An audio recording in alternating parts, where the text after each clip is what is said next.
श्रीराम. नमस्कार साधक बंधू भगिनींनो, चैतन्य उपासना या चॅनलवर मी सौ माधुरी कुलकर्णी आपले स्वागत करते.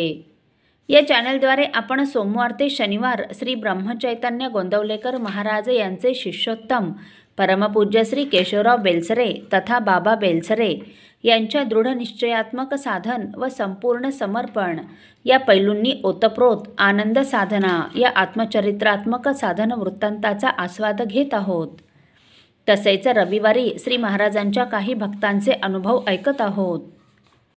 श्री महाराजांना त्रिवार वंदन करून मी आज आपणास श्रींच्या एक अनुग्रहित भक्त श्रीमती श्यामला श्रीपाद थिटे राहणार पुणे यांना श्रींचा आलेला अनुभव त्यांच्याच शब्दात कथन करणार आहे. श्यामलाताई सांगतात, श्रीराम.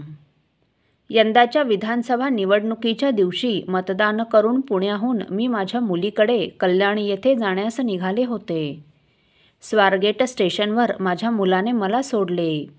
भीती वाटत असल्याने मी दुचाकीवर बसत नाही, पण यावेळी प्रयत्न करून बघावा म्हणून मला मागे बसण्याची ताकद द्या असे मी श्री महाराजांना सांगितले व मुलाच्या दुचाकीवर बसले. श्री कृपेने मला काहीही त्रास न होता आम्ही स्वारगेटपर्यंत व्यवस्थित आलो. तिथे पोहोचल्यावर मुलाने चौकशी केली असता गेले 2 दिवस कल्याण येथे जाणाऱ्या ST बसेस रद्द केल्याचे कळले. म्हणून माझ्या लेकीने मला स्वारगेट ठाणे STने ठाण्यापर्यंत येऊन त्यापुढे कल्याणपर्यंत ट्रेनने येण्यास सांगितले.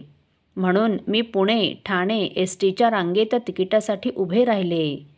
मनात मात्र कल्याण गाडी मिळाली तर बरे होईल अशी श्रींना विनवणी सुरू होती. उतार वयात जास्त दगदग नको हा त्यामागील हेतू होता. आणि काय सांगू तुम्हाला, करुणासागर श्रींनी माझी प्रार्थना ऐकली. माझ्या मागेच औरंगाबादहून मतदानासाठी निघालेल्या एक ताई उभ्या होत्या. त्यांना देखील कल्याण येथेच जायचे होते व श्रीकृपेने तेवढ्यात त्यांना पुणे कल्याण गाडी लावलेली दिसली आणि पटकन त्या गाडीकडे गेल्या व त्यांनी माझी जागा देखील पकडली.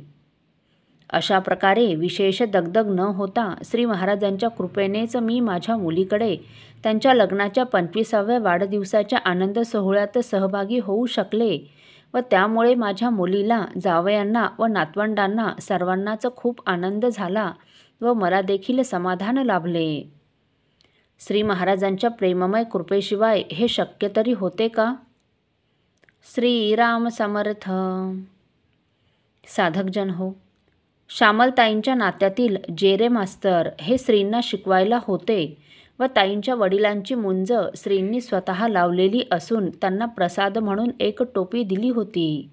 अशा प्रकारे ताईंचा श्रींशी जवळचा संबंध असून त्या जरी श्रींच्या अनुग्रहित नसल्या तरी त्या श्रींना आपले सद्गुरू मानतात व दिवसभरात होईल तेवढे नाम घेण्याचा मनापासून प्रयत्न करतात. तसेच प्रत्येक गोष्ट मोठ्या प्रेमाने आपलेपणाने श्रींना सांगायची त्यांना सवय असल्याने जेव्हा 2 दिवस कल्याण येथे गाडीच जात नसल्याचे समजले तेव्हा त्यांनी श्रींना मनापासून कळवळून प्रार्थना केली व दयासिंधू श्रींना दया येऊन त्यांनी उतारवयात ताईंना त्रास होऊ नये म्हणून कल्याण येथेच जाणाऱ्या गाडीची सोय केली व ताईंना त्यांच्या मुलीच्या लग्नाच्या वाढदिवसाच्या सुखमय सोहळ्याचा आनंद उपभोगता आला. वस्तुतः आपण श्रींवर व त्यांचा प्राण असलेल्या नामावर मनापासून प्रेम करू लागलो की ते आपल्या आईच्या ममतेने सर्वोपरी सांभाळ करतात. आपल्याला कोणत्याही गोष्टीची उणीव भासू देत नाहीत, आपल्यापासून कधीही दूर जात नाहीत व प्रसंगी आपली लाज देखील राखतात. अहो, ते भक्तांचे अंकितच होऊन जातात म्हणा ना. भगवंताच्या सद्गुरूंच्या याच भक्तवत्सलतेचे वर्णन करताना संत जनाबाई लिहितात, ज्याचा सखा हरी त्यावरी विश्व कृपा करी.